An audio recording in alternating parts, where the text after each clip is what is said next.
Hello, everyone. Welcome to another season of CNN 10, the best 10 minutes in news. I'm Coy Wire, and I'm so pumped to be back here with you. We've got an awesome season lined up with some new surprises that I can't wait to share very soon. Now, if you're new to the show, welcome. CNN 10 is a 10-minute show where we break down complicated stories with an easy-to-understand explanation, representing all sides of the stories equally. No opinion, no slant. I tell you the what, letting you decide what to think. And we're going to have a little bit of fun along the way, too. All right, let's start today with the latest news on politics.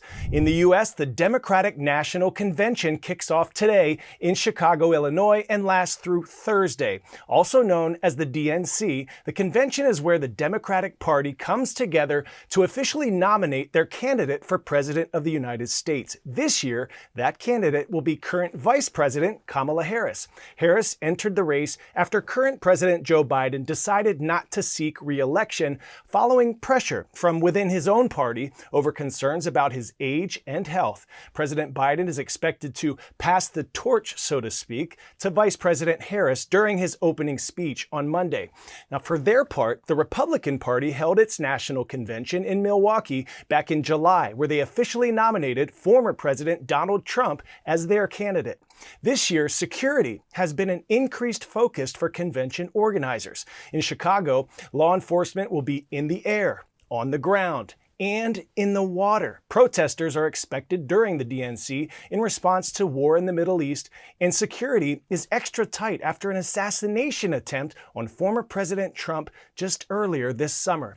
These conventions happen every 4 years, just a few months before the presidential election. At the convention, party leaders, delegates, and members gather to set the party's platform, their stances on major issues like healthcare, the economy, and climate change. It's also a time for speeches from key party figures, rallying support and excitement for the campaign ahead. These events are key moments in the race for the White House, setting the stage for the final push to Election Day, November 5th of this year. 10-second trivia. Which of these national parks is the largest wetland ecosystem in the U.S.? Badlands, Everglades, Joshua Tree, or Glacier Bay? Sitting at 1.5 million acres at the southern tip of Florida, the Everglades is your answer here. We head now to the Florida Everglades, where this weekend the Florida Fish and Wildlife Conservation Commission hosted its annual competition to draw attention to the threats of invasive species to the local ecology, specifically focused on Burmese pythons not native to Florida.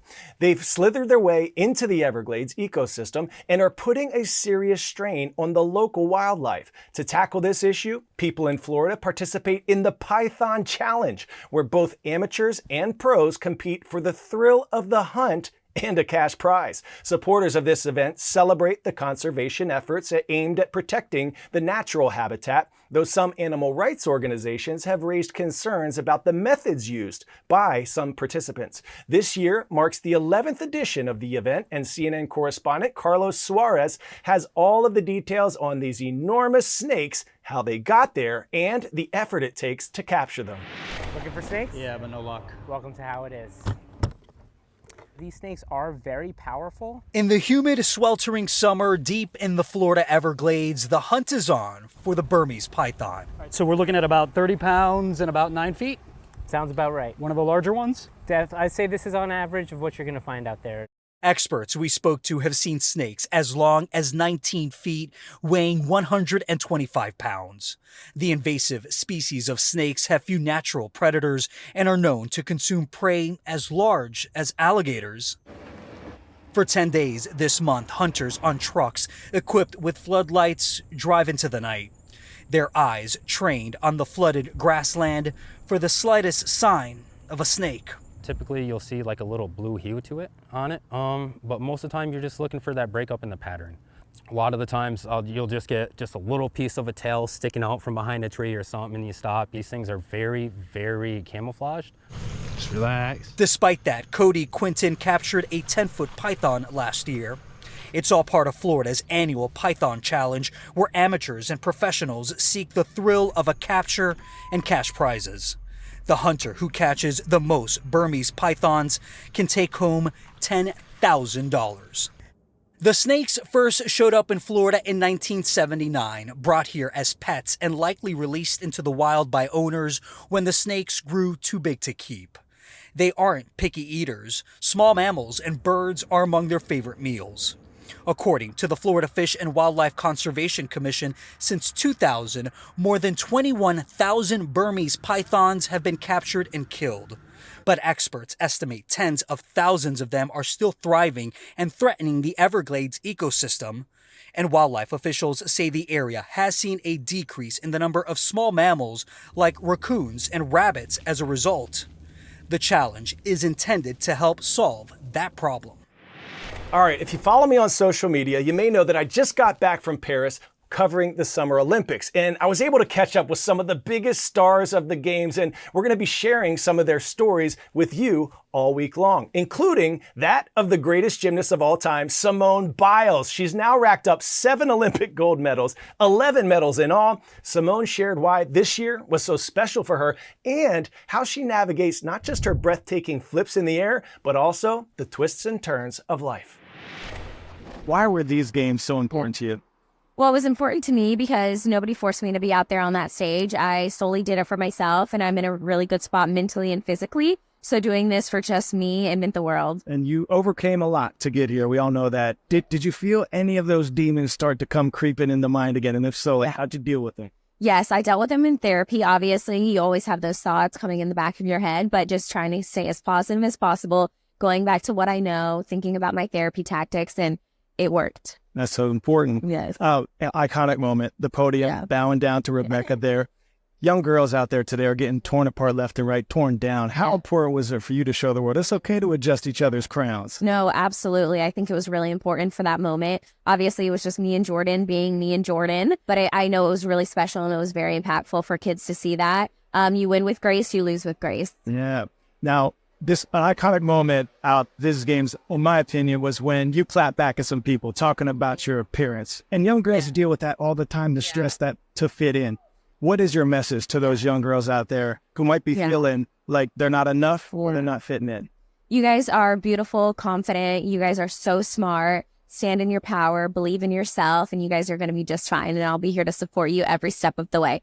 I know it's hard, but you guys are going to do it, and you're going to do big things. What would you say your spirit animal is, or your spirit character, that switch that flips when you have to go out there and dominate, and that thing that's allowed you to win 11 Olympic medals? Okay, so I think mine would actually be a honey badger. Like, honey badger in the gym, sloth outside. Slothy Simone. Yeah. I think you need a new chain. No, that was pretty dope. Thanks, yeah. All right, now you got some time to enjoy your family. Especially your husband, Jonathan Owens. You get to enjoy some football. Yes. He's been here supporting you. Are you going to be at his games being hype Yes, for him? absolutely. I feel like I'm his biggest supporter besides some of our other family that we have, but it's always exciting watching him play on that field. Okay, if they play the Falcons or my Bills this year, please don't show up. We don't need any more cheers for them. That's actually, they play the Bills this weekend, so good luck. She said, good luck. Yes.